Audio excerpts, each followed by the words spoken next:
The other thing is with a 21st century business, and this is, especially goes with an online business, is there's three main components that I see. One of them's great content, a good community, and a good commerce strategy. So it's my 3 C's. This is Chris Reynolds, and welcome to the Entrepreneur House podcast. The Entrepreneur House is a business accelerator for 6- and 7-figure entrepreneurs creating events and retreats all over the world. Picture yourself spending 4 weeks with other high-level entrepreneurs in the northern mountains of Thailand this coming October and November 2017. It will be full of masterminds, workshops, advisors, like-minded entrepreneurs, and of course, some fun adventure. If you're ready to take your business to the next level with other successful entrepreneurs, be sure to apply at theentrepreneurhouse.com. And now, on to today's episode. Listeners, today we are joined by a serial entrepreneur that has built multiple 7-figure location independent businesses. Stephen Petith calls in from Hong Kong to join us on the show today. Stephen is a co-founder of Global Private Partners and Sovereign Capitalist. Together they are working to transform the way business models operate in the world. Today on the show, Stephen and I talk about why he loves Hong Kong from a business perspective, the important differences between employees, self-employed small business owners, true business owners, and investors. He dives into the differences between each one of these stages and the importance of understanding each stage and growing to the next level. We also chat about the mindset of being location independent and learning to transform your business model. It's an incredible episode, guys, and without further ado, let's welcome Stephen to the show. Welcome, Stephen, to the podcast. How are you today? Very good, Chris. Very good. It's great to be here. Yeah, and I hear you're reporting from Hong Kong today. Is that right? Yes, beautiful city here. It's middle of summer, and it's one of the great little places to be this time of year. Why do you pick Hong Kong? Well, I'm a business refugee, so Hong Kong for me started out as a business location, and now it's grown into my base. Most of my companies are based out of here, but I also work out of Malta and Panama as well during the year. But you're originally from Australia, correct? Yeah, originally from Australia. Grew up in Australia, spent some time in the Australian Navy, and I've now spent more time outside of Australia than I have in it. Okay, very nice. And do you buy an actual home in Hong Kong and live there, or do you rent apartments when you're in Hong Kong, or how's that work? When I'm in Hong Kong, personally, I live in hotels. Okay. I just find it cheaper and more convenient to live in hotels, but I do own property here in Hong Kong and other places around Asia. Uh-huh. But I just can't see the point in buying a home and living in it. It's not making me money. Yeah, that makes sense.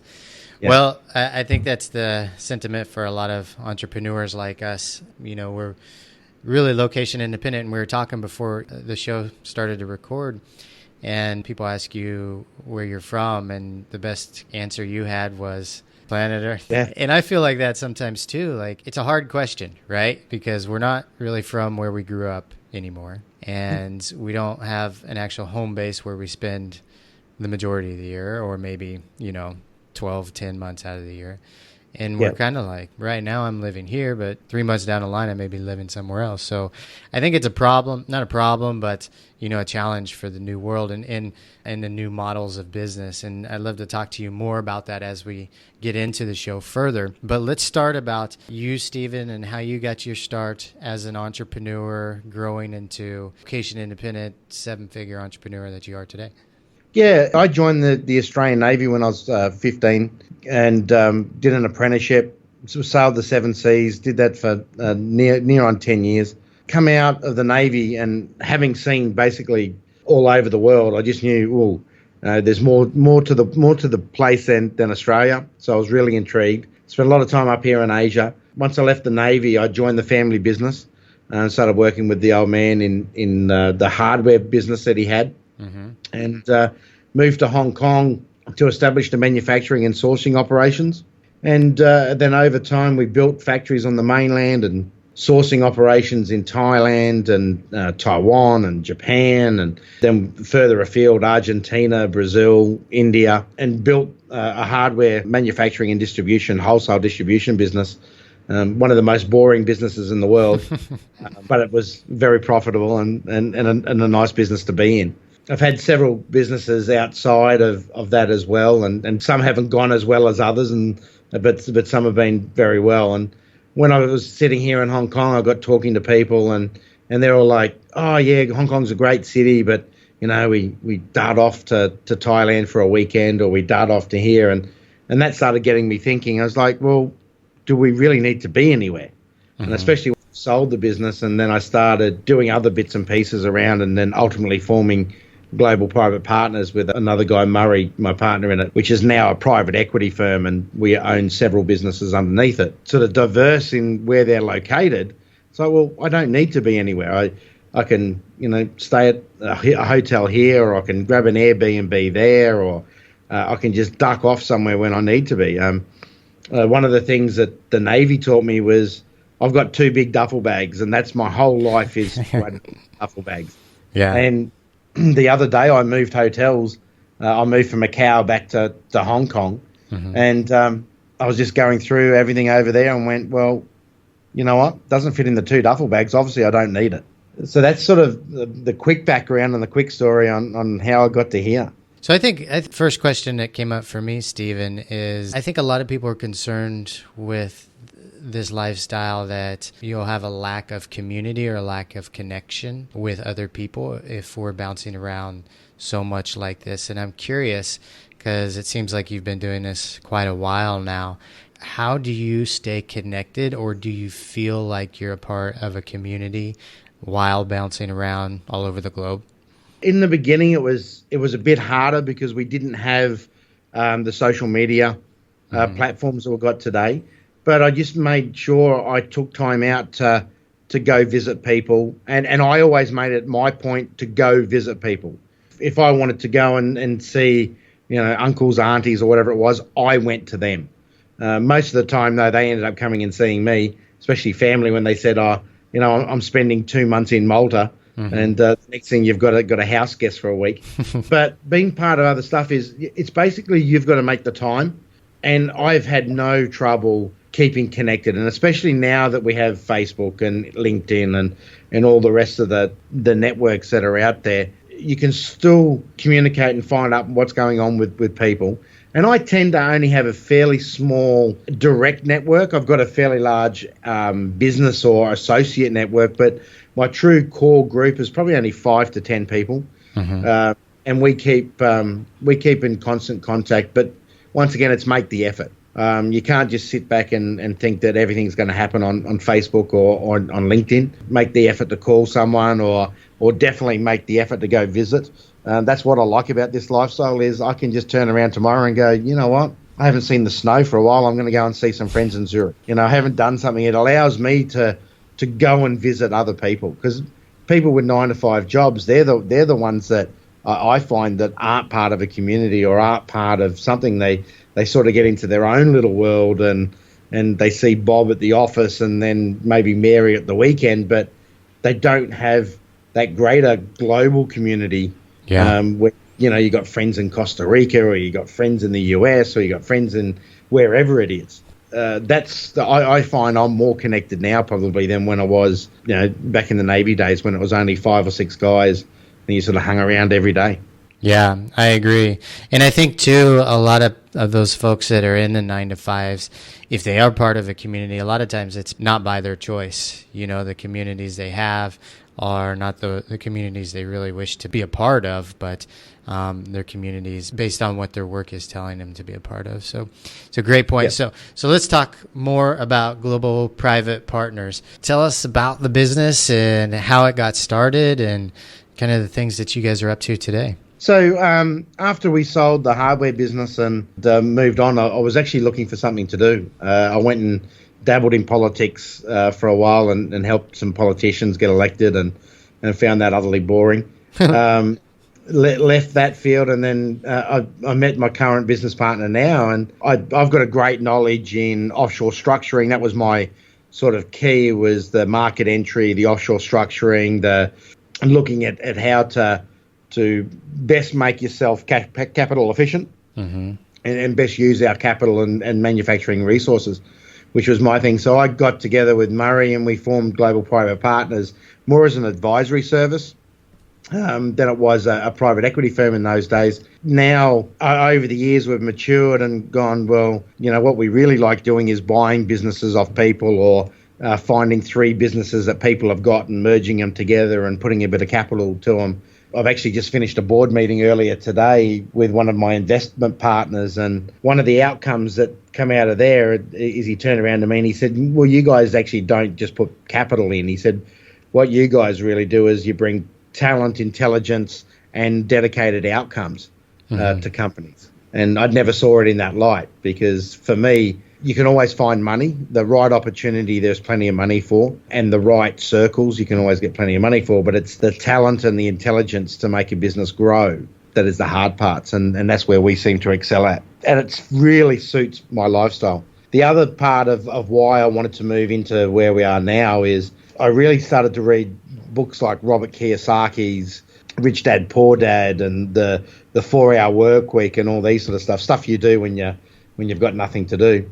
And the cash flow quadrant really stuck with me. And I looked at that and it just hit me, the eye that have to be the investor and creating multiple streams of income. And I've taken that one further now. I look at it as, well, I don't want to run the companies. I just want to advise them and direct them and coach them and pull different things together and like be the chief strategic officer of them. And so I look at it as multiple teams of income. So as you know, business is a team sport, and the better team we've got, the better company we've got, and the more we can grow. And especially when we're starting to talk about 7- and 8-figure businesses, it's definitely no longer a solo person.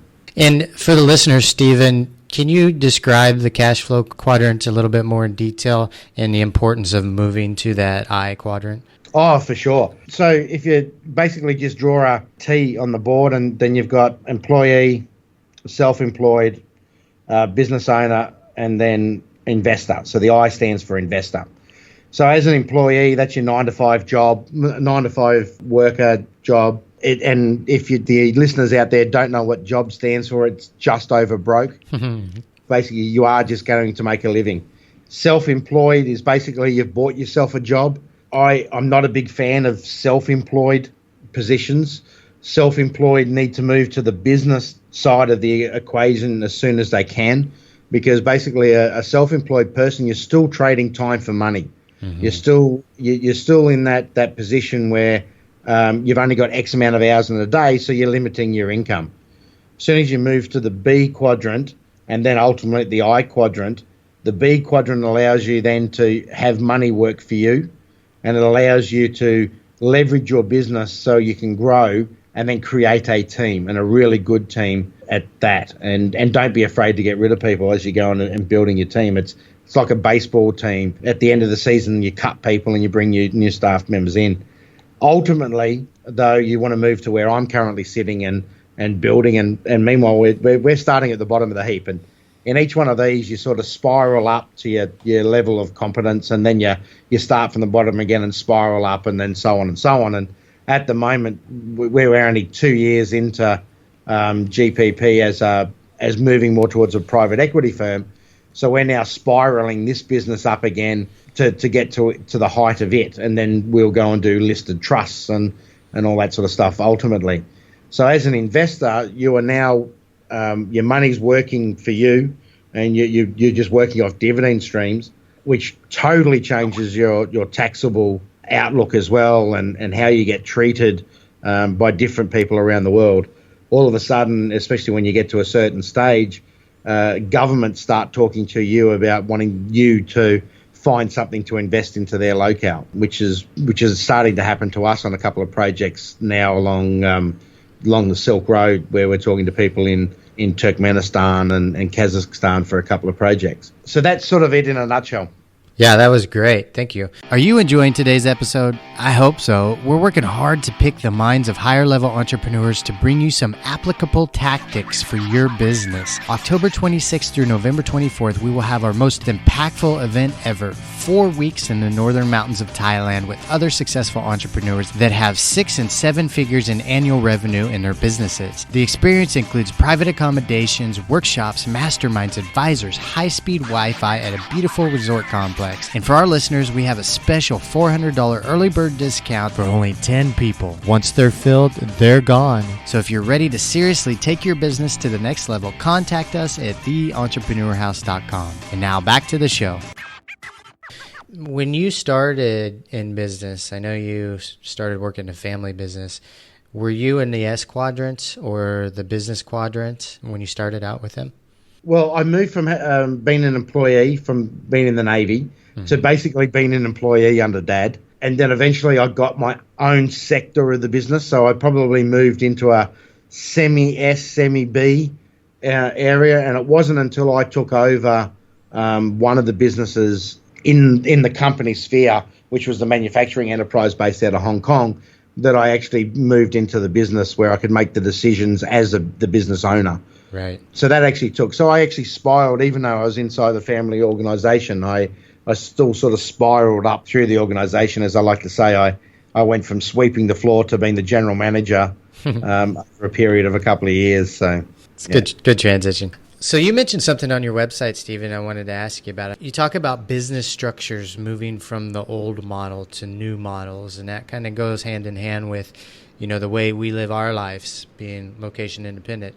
So I'm curious if you could elaborate a little bit more for the audience on what the old models are, and then what the ideal new models are, and the transition between those. Yeah, so if you have a look at basically pre-2007, the GFC, the old models of the world where companies were isolated a lot. There was big talk around globalization on all this, but that was really for the upper end. It was really for the large multinational corporations. Wasn't 100% open to smaller businesses.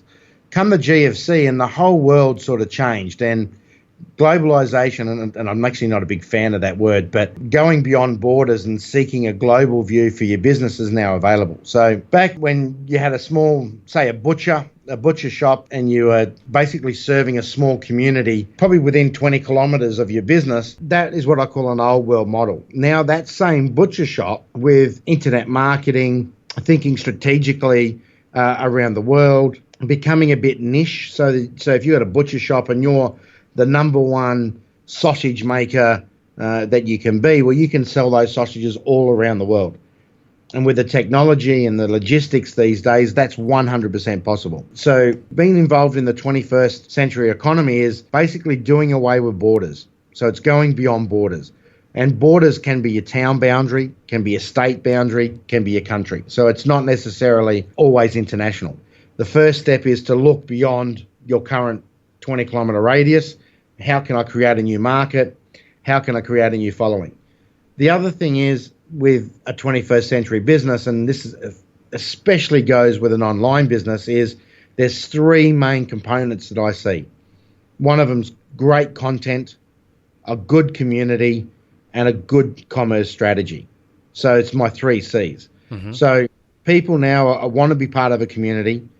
Sausage lovers want to know how sausages are made. They want to know different types of sausages. They want to know other people's recipes. They want to know what seasonings and the best skins and all the other bits and pieces. So that's where the commerce comes in. So you can then sell your community some product. So transitioning from where you only just had the walk-in trade to actually creating a tribe or a community of people that are now hunting down your product is where we're looking to go. It can be basically, there's not a business yet that I've come across where we haven't been able to create an internationalization plan to take advantage of the new world economy. And what kind of clients generally come to you guys? Okay, so on our consulting side, at the moment, we're doing a lot of Amazon, Shopify type clients, because they seem to be the current wave. Right. If you want to know, it's that buy a widget here in China, sell it on Amazon, or sell it through Facebook or wherever. So we're working with people on doing that. We've one of our investments is a managed services business that basically does end-to-end. So the logistics to the product, to the marketing of the product, the daily running of your Amazon store, your Shopify store, your e-commerce platform, whatever. And we see that as a very key part of our growth going forward is the services industry and being able to support people that come to us for other other bits and pieces. So someone that sets up a company in Hong Kong to buy widgets in China, we can support their entire life cycle of their business. Now, you also run a community called Sovereign Capitalist at sovereigncapitalist.com. Can you tell us about the community and some of the things you guys have going on? Yeah, so the Sovereign Capitalist community it's a very small community at this stage. We're really just testing the waters. It's a core group of us. There's 9 of us at the moment, and we are going to be expanding this a lot more. But basically, it's people that have 4 or 5 companies. So we're all investors. We're all looking to invest together. We're all looking to go to San Sebastian for weekends and enjoy food. So it's about being a sovereign person, so someone who's not stuck to one nation. We're all multiple passport holders. We're all global citizens. Plus, we're all capitalists. We all believe in the capitalist structure, but we also believe in giving back and creating opportunities that aren't necessarily available if you're not looking outside and don't have a network of people that can look at stuff. So it's a community. It's a niche startup community. And we're looking for new members all the time. What are do you have requirements to join a community? The main one is, as I said before, you've sort of got to have 3 to 4 7-figure businesses that you're a major investor in or on the verge of structuring that type of thing.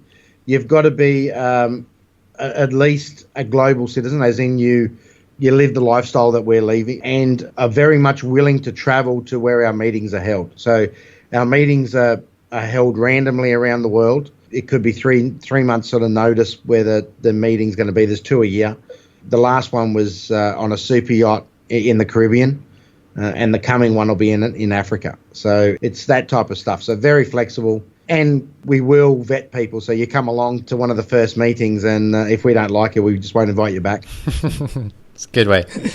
Yeah. All right. Excellent, Stephen. Is there any other tidbits that you want to share about your business or about business in general with the listeners before we sign off today? One of the big things is just do it. The Nike slogan, act. Don't be afraid of failure. I was 21, $1 million in debt, blew up my first business, and then got my way out of it. It's don't be afraid of failure. We seem to be taught, especially in places like Australia and the UK, and that taught a lot to that failure is bad. Failure is not. It's actually one of the most stable building blocks of any society. You need to be able to fail to move forward. So that's the biggest one I'd say is don't be afraid of failure. Surround yourself with people that are smarter than you. If you're the smartest person in the room, you're in the wrong room. I forever am trying to find mentors and mentor people. So that's one of the things that I also to work. It goes back to the business as a team sport attitude. Now, this is great. I want to ask you one more question before we sign off, Stephen, because I think a lot of entrepreneurs starting out, they're advised to get mentors, and even 5 years, 10 years down the line. But here you're seasoned for quite a few years, and you have multiple 7-figure businesses that you've been involved in, and you're still looking for mentors. So I'm curious, at your level, what are some of the ways that you find mentors or continue to surround yourself and look for other mentors? I join a lot of clubs, and especially business networking clubs, and then I just find people that I naturally want to work with and that. Some of the mentors now that I've been associated with have been paid, so like a weekend away with a certain CEO of a certain company or something like that. Mm-hmm. But it's a lot of the times people who have been very successful in business, they just want to tell you how they did it. Right. And they're just waiting for someone to ask. We all know successful people in our own local communities. They don't have to be in your same industry. And I actually look for people that aren't in my industry because it can give a third-party perspective on the problem you've got. At the end of the day, business all boils down to a bunch of problems, and most of those problems are not unique to any one business. Everyone has the same sort of problems. So having someone that's in a totally separate industry to you that can mentor you, or even you mentoring someone, but just having someone to sound stuff back on is just as valuable. So yeah, clubs, you find someone, just write to them. Murray, my business partner, has done that, and so are a couple other people I know, and I was dumbfounded that these people just wrote back and said, here's my number, give me a call. So yeah, there's lots of ways, but the thing is ask. Yeah, definitely. Okay, great tips, my friend. Stephen, I want to thank you so much for coming on the show. Thank you for sharing your wisdom and your tips and all your tricks with us. We really appreciate your time. Thank you so much. Not a problem. Great to be here. And listeners, we're going to sign off there for today. Thank you guys for joining us once again, and we'll see you all on the next episode. Goodbye, everybody.